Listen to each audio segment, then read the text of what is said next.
नमस्कार, स्वागत आप सभी का। आज की इस कक्षा में हमारा विशेष बिंदु रहेगा राजनीति विज्ञान को लेकर के, भारतीय संविधान को लेकर के। तो वे महत्वपूर्ण प्रश्न आपके सामने मैं प्रस्तुत कर रहा हूं। तो अगर आप चैनल पर पहली बार आए हो तो इसे लाइक अवश्य करें अगर आपको ये कक्षा पसंद आए तो। ज्यादा समय न गवाते हुए मैं सीधा प्रश्नोत्तरी पर आता हूँ। पहला जो प्रश्न है इसमें कि औपनिवेशिक भारत में कौन सा संवैधानिक अधिनियम मॉन्टेग्यू घोषणा की परिणति था?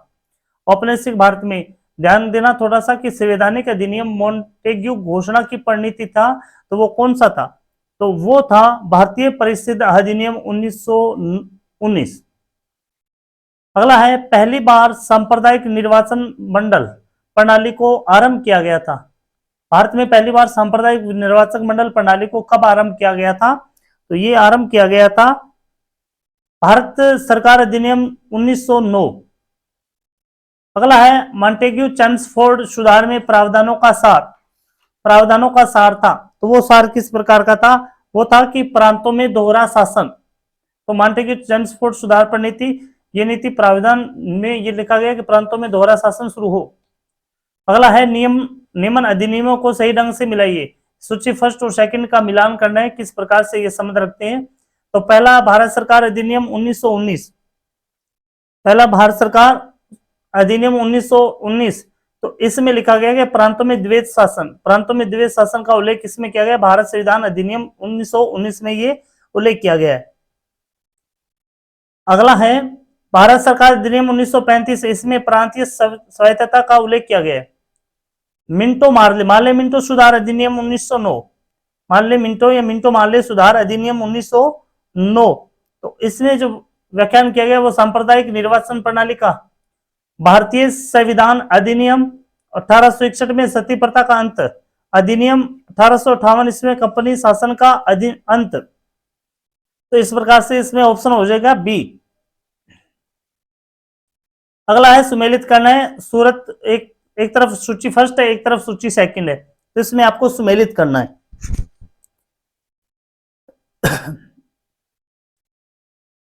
तो इसमें सूरत विभाजन कब हुआ था? ये हुआ था 1907 को। सूरत विभाजन 1907 को हुआ था। अगला है, सांप्रदायिक अधिनिर्णय, ये हुआ था 1932 में। सर्वदलीय सम्मेलन ये 1928 में। पूर्ण स्वराज्य का संकल्प 1929 में। ऑप्शन के आधार पर इसका उत्तर हो जाएगा बी। अगला फिर है, सुमेलित कीजिए। यानी आपको देखने को यह मिलेगा कि किसी भी प्रतियोगिता परीक्षा में, राजस्थान की हो चाहे भारत की हो, तो किसी भी प्रतियोगिता परीक्षा में ऐसे प्रश्न अवश्य पूछे जाते हैं, 2 या 3। सूची फर्स्ट और सेकंड का मिलान करना है यहां पर भी। तो यहां पर देखो, अगस्त घोषणा का संबंध लॉर्ड मॉन्टेग्यू से। अगला है, अगस्त प्रस्ताव का संबंध मोहम्मद अली जिन्ना से। अगस्त संकल्प ये है महात्मा गांधी। प्रत्यक्ष कार्रवाई दिवस ये लॉर्ड लिथगो। तो ये प्रश्न अलग से भी पूछे जा सकते हैं, तो इस प्रकार इनका उत्तर होगा ऑप्शन ए। अगला है, केंद्र में द्वैत शासन किस अधिनियम के अंतर्गत स्थापित किया गया था? ये प्रश्न हमने सूची फर्स्ट और सेकंड मिलान में भी पढ़ चुके हैं कि केंद्र में द्वैत शासन किस अधिनियम के अंतर्गत स्थापित किया गया। तो ये स्थापित किया गया था भारत सरकार अधिनियम 1935 को। अगला है, रेगुलेटिंग एक्ट पारित किया गया था। रेगुलेटिंग एक्ट ये पारित किया गया था 1973 ईस्वी में। निम्नलिखित में से किस अधिनियम द्वारा भारत के गवर्नर जनरल को अध्यादेश जारी करने की शक्ति प्रदान की गई थी? भारत के गवर्नर जनरल को अध्यादेश जारी करने की शक्ति किस अधिनियम के द्वारा पारित की गई थी? तो ये पारित की गई थी 1861 का भारतीय परिषद अधिनियम।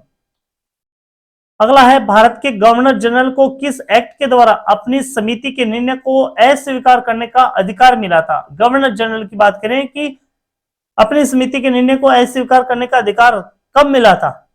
तो ये मिला था 1786 का अमेंडमेंट एक्ट के दौरान।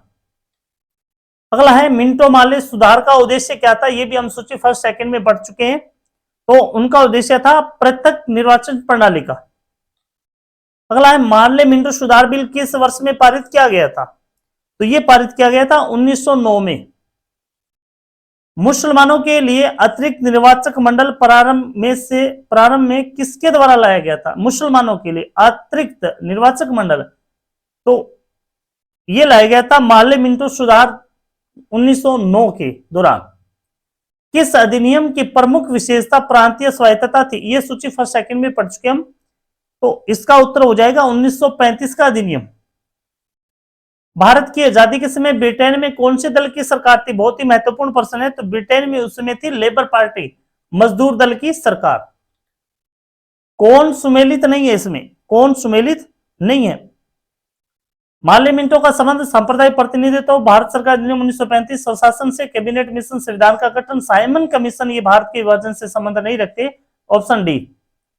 भारतीयों को वर्ष 1947 में सार्वभौम सत्ता सौंपने की योजना निम्न में से किस नाम से जानी गई? तो ये योजना जानी गई थी, ये माउंटबेटन योजना थी, ये माउंटबेटन योजना थी।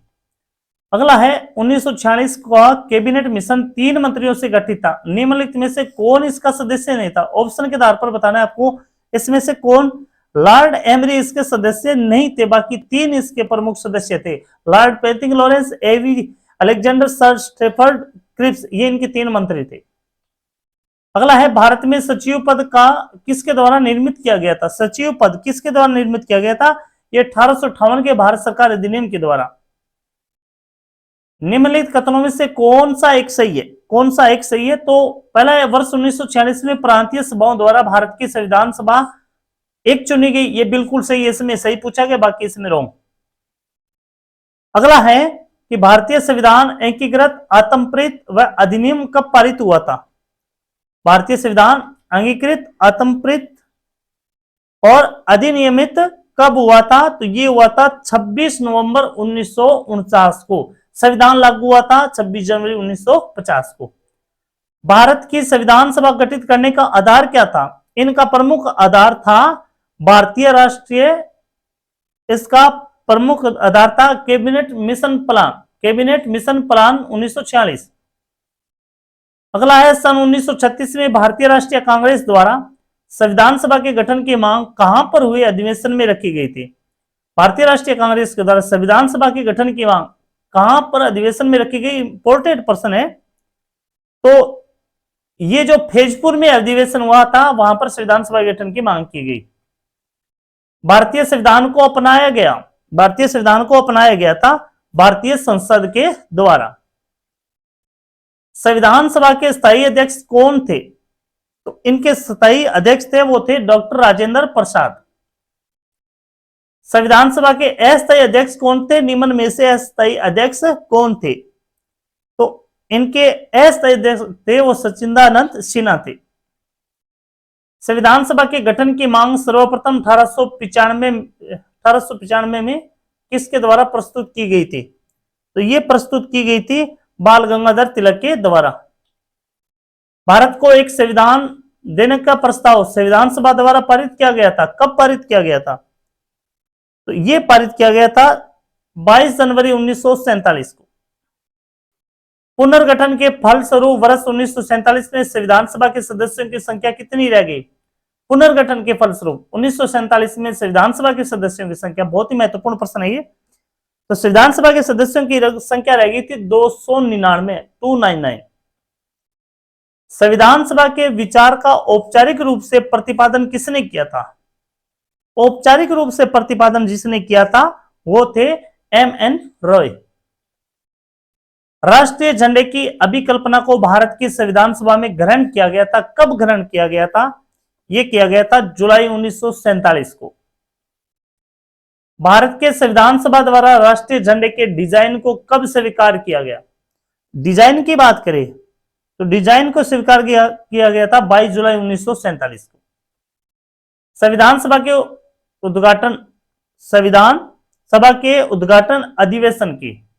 उद्घाटन अधिवेशन की अध्यक्षता किसने की थी? किसने की थी? तो इनकी अध्यक्षता की थी वो की थी सच्चिदानंद सिन्हा ने। संविधान सभा की प्रथम बैठक कब हुई थी? इनकी प्रथम बैठक हुई थी 9 दिसंबर को, 9 दिसंबर 1946 को। 1938 में किस व्यक्ति ने वयस्क मताधिकार के आधार पर संविधान सभा के गठन की मांग की थी? तो वयस्क मताधिकार के आधार पर संविधान सभा की गठन की मांग करने वाले व्यक्ति, तो वे थे संविधान द्वारा 1938 में किस व्यक्ति ने वयस्क मताधिकार के आधार पर, वयस्क मताधिकार के आधार पर जवाहरलाल जी नेहरू ने, ऑप्शन इसमें बी सही हो जाएगा। 11 दिसंबर 1946 को किसे संविधान सभा का स्थायी अध्यक्ष चुना गया था? स्थायी अध्यक्ष चुना गया था, वो चुना गया था डॉक्टर राजेंद्र प्रसाद को। भारतीय संविधान को किसने बनाया? भारतीय संविधान को किसने बनाया? बहुत ही सिंपल सा प्रश्न है। अपनाया भारतीय संसद ने, बनाया संविधान सभा ने। संविधान सभा के लिए चुनाव कब संपन्न हुए थे? संविधान सभा के लिए चुनाव संपन्न हुए थे 1946 में। संविधान सभा के सदस्य प्रतिनिधि थे, संविधान सभा के सदस्य प्रतिनिधि थे, वो थे जनता द्वारा अप्रत्यक्ष निर्वाचित। संविधान सभा द्वारा अंतिम रूप से पारित संविधान में कुल कितने अनुच्छेद और अनुसूचियां थी? तो कुल कितने अनुच्छेद थे? 395 अनुच्छेद थे। कुल कितनी अनुसूचियां थी? 8 अनुसूचियां थी। तो राजनीति विज्ञान से संबंधित, संविधान से संबंधित महत्वपूर्ण प्रश्नों की ये सीरीज आज से शुरू हुई है। अगर आपको ये प्रश्नोत्तरी सही लगती है तो आप ज्यादा से ज्यादा लाइक और शेयर करें। धन्यवाद। जय हिंद, जय भारत।